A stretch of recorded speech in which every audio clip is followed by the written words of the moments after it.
অলপ জানিম আৰু এই বৰ্গৰ বৰ্গমূল তোমালোকে আগত পাইছাই বৰ্গ বুলি ক'লে আমি জেনেৰেলি জ্যামিতিক যিটো চেপ্টাৰ আছে সেই বৰ্গটোৰ বিষয়ে জানো এইটো এটা বৰ্গ ABCD এটা বৰ্গ এই বৰ্গটোত কি থাকে চাৰিটা বাহু আছে এই চাৰিটা বাহুৰ প্ৰতিটো বাহুৰ মাপ সমান থাকে সে আমি ধৰি ললো বৰ্গটোৰ প্ৰতিটো বাহুৰ মাপ 4 সেন্টিমিটাৰকে আছে এতিয়া এই বৰ্গটোৰ যদি আমাৰ কালি খুঁজে তেতিয়াহ'লে আমি ইয়াৰ কালি নিৰ্ণয় কৰিবলৈ হ'লে আমি সূত্ৰ পাইছিলোঁ বাহু স্কয়াৰ মানে ইয়াৰ যি চাৰিটা বাহু আছে সেই চাৰিটা বাহু প্ৰতিটো বাহুৱে সমান সেই কাৰণে ইয়াৰ এটা মান লৈ তাৰ স্কয়াৰ কৰা হয় সো 4 স্কয়াৰ কৰিলে দ্যাট মিন্স 4 * 4 হ'ব যাৰ মানে আহিব 16 আৰু একক যদি থাকে তেতিয়াহ'লে এইটো বৰ্গ একক বুলি লিখিব এইটো হৈছে বৰ্গৰ ক্ষেত্ৰত আমি তাৰ বৰ্গৰ কালি উলিয়াম সেম এই হিচাপে যদি আমি প্ৰতিটো এটা এটা অখণ্ড সংখ্যা ধৰো সেই অখণ্ড সংখ্যাৰ আমি কি কৰিব পাৰিম বৰ্গ উলিয়াব পাৰিম সেই অখণ্ড সংখ্যাকেইটা যিকোনো আমি সংখ্যা এটা ল'লো যেনে 5 ল'লো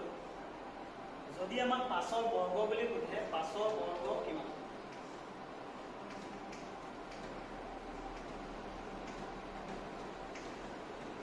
5ৰ বৰ্গ যদি সোধে তেতিয়াহ'লে 5ৰ বৰ্গৰ ক্ষেত্ৰত কৰিম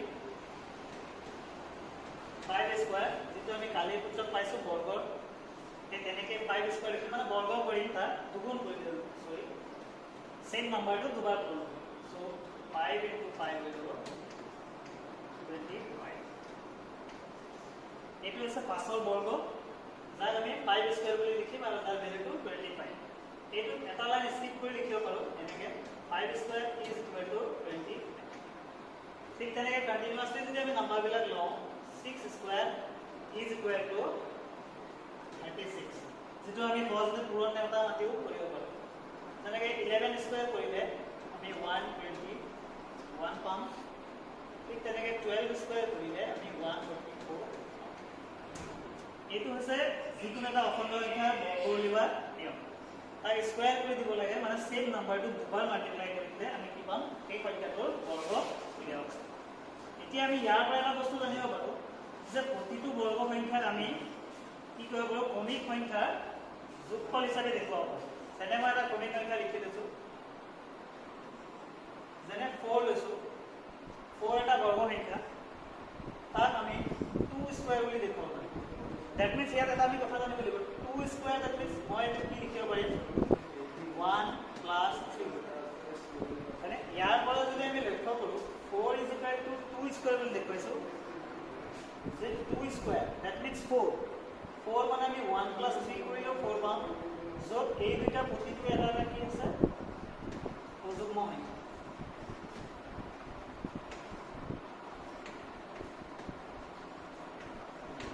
ক্ৰমিক অযুগ্ম সংখ্যা এইটা আমি যদি চাব যাওঁ ক্ৰমিক অযুগ্ম ক্ৰমিক বুলি ক'লে হ'ব ক্ৰমিক অযুগ্ম সংখ্যা ঠিক তেনেকৈ আমি যদি কন্টিনিউয়াসলি বেলেগ নাম্বাৰ চাওঁ সে 1 + 3 + 5 এইটো এটা বৰ্গ সংখ্যা হ'ব আমি যদি যোগ কৰি চাওঁ 1 + 3 আহিল 4 আৰু 4 আৰু ইফালে 5 হৈ গ'ল 9 সেইটোত আমি চাওঁ 9 = 3 অৰ্থাৎ আমি ক্ৰমিক অযুগ্ম সংখ্যা কেইটামানৰ যোগফল এটা বৰ্গ সংখ্যা হিচাপে দেখুৱাব তাক আমি কেনেকৈ কৰিম সে ধৰি ললো 1 + 3 + 5 + 7 ইয়াক আমি এটা সূত্ৰ আছে যেটো হৈছে n স্কয়াৰ ফৰ্মুলা ব্যৱহাৰ কৰিব পাৰো n স্কয়াৰটো কি বুজায় n টোৱে বুজাব নাম্বাৰ অফ সংখ্যা ইয়াত যিমানটা সংখ্যা আছে কিমানটা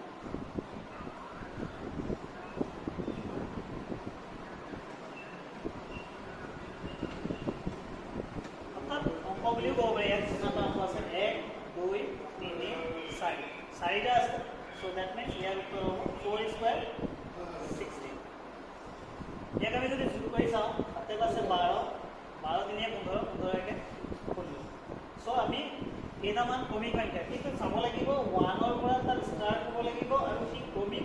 ক্ৰমান্বয়ে অযুগ্ম হ'ব লাগিব যেনেকৈ 1 + 3 + 5 + 7 এই সূত্ৰমতেহে গ'লে ঠিক এইটো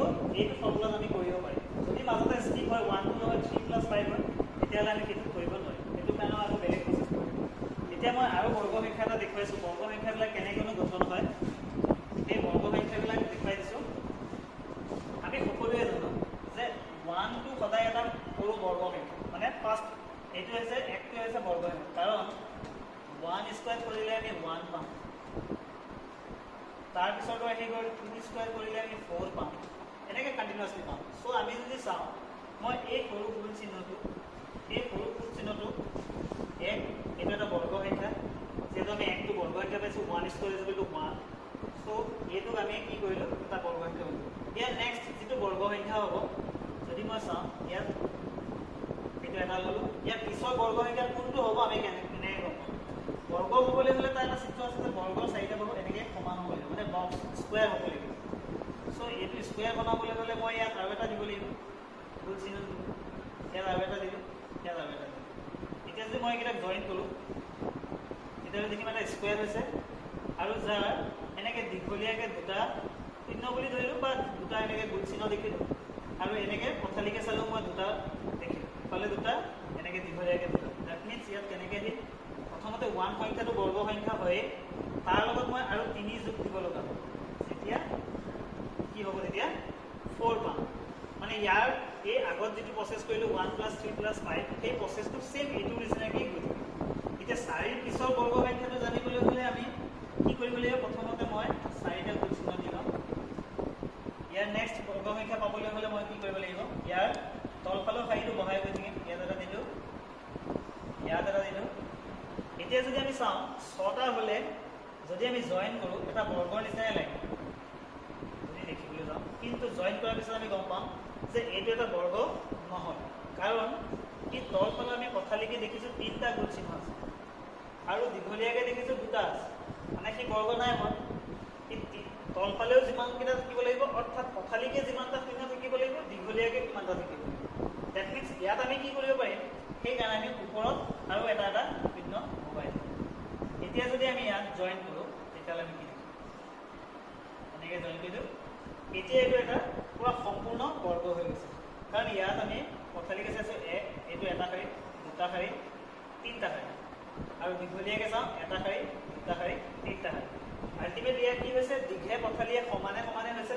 শূন্যৰ চিহ্ন বা গুণ চিহ্নবিলাক সমানে হৈছে। তো ডেট মিনছ ইয়াত কি, আমি প্ৰথমতে 1 আছিলে এটা বৰ্গ, এটা গুণ চিহ্নৰ পৰা ষ্টাৰ্ট হৈছিলে, নেক্সট তাৰপিছত 3টা আহিল, তাৰপিছত ইয়াত কেইটা আহিল, 5টা আহিল, এইটো 9টো এটা হৈছে ইয়াৰ বৰ্গ সংখ্যা। ডেট মিনছ ইয়াক আমি কি লিখিব পাৰিম, 3 স্কুৱেৰ লিখিব পাৰিম, আৰু এইটো 2 স্কুৱেৰ বুলি দেখুৱাব পাৰিম। এই তেনেকৈ আমি কি কৰিব পাৰিম, শূন্যৰ মাত্ৰা বঢ়াই বঢ়াই বঢ়াই বঢ়াই গৈ লাষ্ট আমি 16 সংখ্যাটো এটা বৰ্গ সংখ্যা হিচাপে আমি দেখুৱাব পাৰিম। 16টোক আমি বৰ্গ সংখ্যা দেখুৱাবলৈ হ'লে মই এই ফুট চিহ্ন বা গুণ চিহ্নকেইটা নোলোৱাকৈও আমি সহজতে কৰিব পাৰিম, কাৰণ এইখিনিলৈকেতো এইটো ষ্টেপ বনিলেই। চ' ইয়াৰ কাৰণে আমাৰ কি বনিব, 1 + 3 + 5, ইয়াত আমাৰ আহি গ'ল 9, আৰু বাকী থাকি গ'ল আমাৰ 7। আল্টিমেটলি আমি এনেকৈও বুজিব পাৰোঁ যে আমি কোনো এটা বৰ্গ সংখ্যা কেইটামান ক্ৰমিক অযুগ্ম সংখ্যাৰ যোগফল হিচাপেও দেখুৱাব পাৰোঁ। এয়াই আমাৰ বৰ্গ সংখ্যাৰ বিষয়ে চিনাকি আছিলে, আৰু ইয়াৰ নেক্সট ষ্টেপত আমি বৰ্গমূললৈ যাম।